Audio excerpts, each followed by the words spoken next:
Hello guys, zikaze nanone kuri YouTube channel yanyu utuntu n'utundi.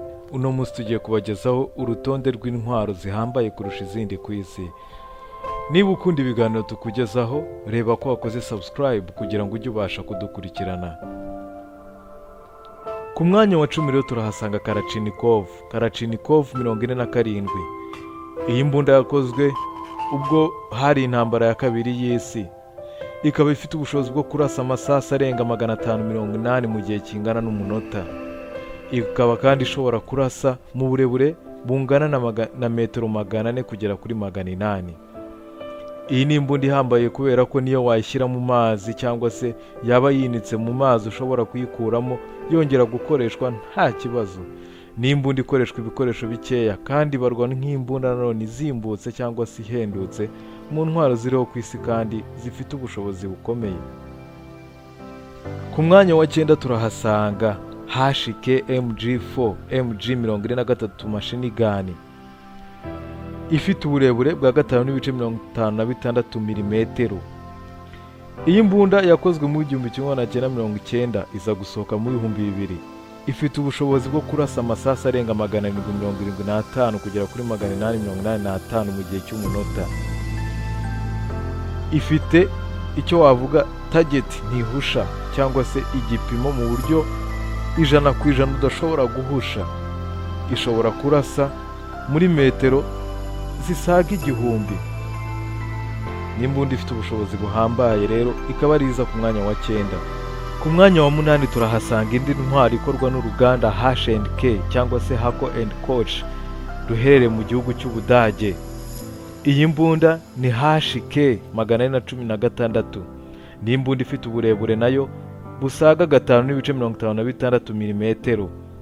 Ifite ubushobozi bwo kurasa muri metero 600 ndetse kandi ikaba ishobora kurasa amasasu agera kuri 700 na 900 mu gihe cy'umunota. Ni imbunda nayo ikorwa n'uru ruganda H&K cyangwa se H&Kov mu magambo arambuye. Ku mwanya wa 7 turahasanga Akilas International cyangwa se AS-50 Sniper Rifle.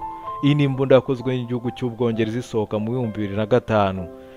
Ikaba ifite ubushobozi bwo kurasira mu burebure busaga kilometero na 800.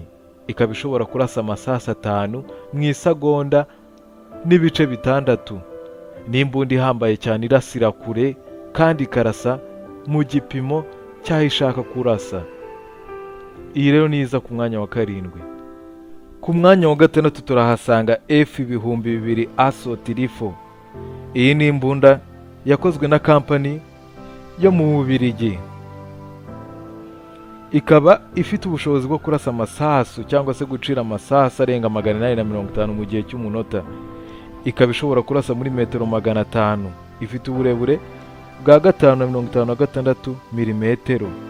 Ni imbunda ihambaye cyane ifite n'ibiro bikeya ugereranyije n'akazi ikora.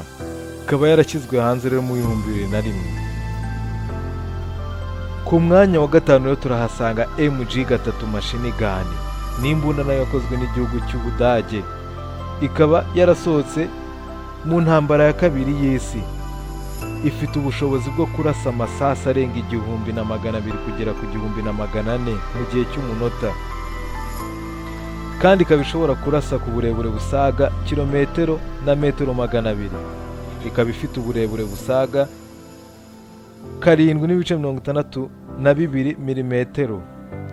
Niyo mbunda riza ku mwanya wa 5 mu mbunda zihambaye kurusha izindi ku isi.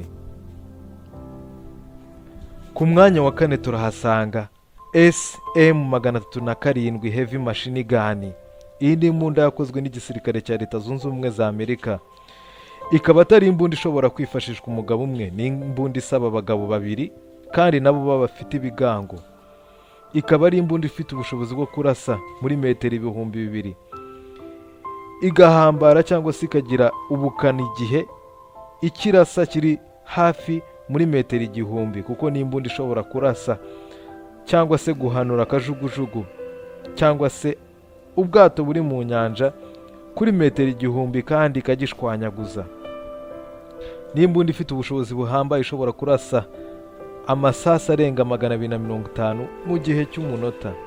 ikaba rero ari iza ku mwanya wa 4 mu mbunda zihambaye cyangwa se z'ubukana buhambaye kurusha izindi ku isi. Ku mwanya wa 3 rero turahasanga yuzi submachine gun, ni imbunda yakozwe n'igihugu cya Isirayeli, ikaba yarasohotse mu ntambara ya kabiri y'isi.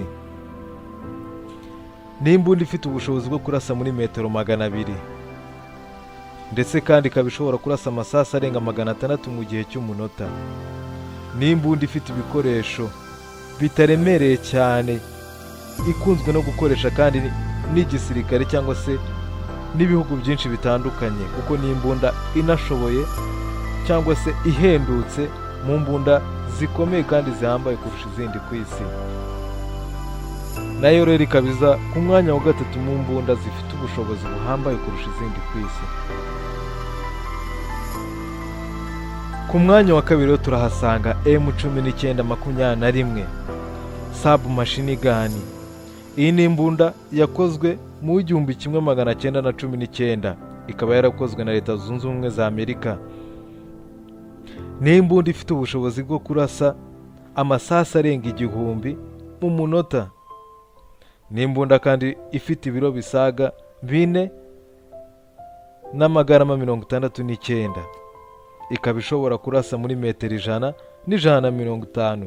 Ni imbunda yamamaye cyane kubw'imyaka imaze kandi n'ubushobozi bwayo buhambaye, ikaba rero ari iza ku mwanya wa 2 mu mbunda zifite ubushobozi buhambaye kurusha izindi ku isi.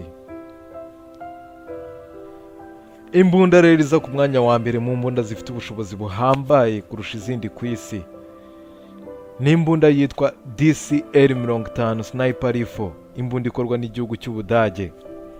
Ni imbunda ifite ubushobozi bwo kurasa muri metero 1500, ikaba ishobora kurasa amasasu yo mu bwoko bwa kaliba 50 mu gihe cy'umunota. Ni imbunda ifite ubushobozi buhambaye, yatwaye ingoma cyangwa se yamamaye cyane kubw'ubushobozi bwayo, kuko idashobora kugira umugesi cyangwa se kuba yafatwa n'umugesi aho yabibitswa hariho hose. Ni imbunda yamamaye cyane, rero ikaba ari inaza ku mwanya wa 1 w'imbunda zifite ubushobozi buhambaye kurusha izindi ku isi. Nahangaha rero dusoreje ikiganiro cyacu cy'uno munsi. Niba ukunda ikiganiro, reba ko wakoze subscribe kandi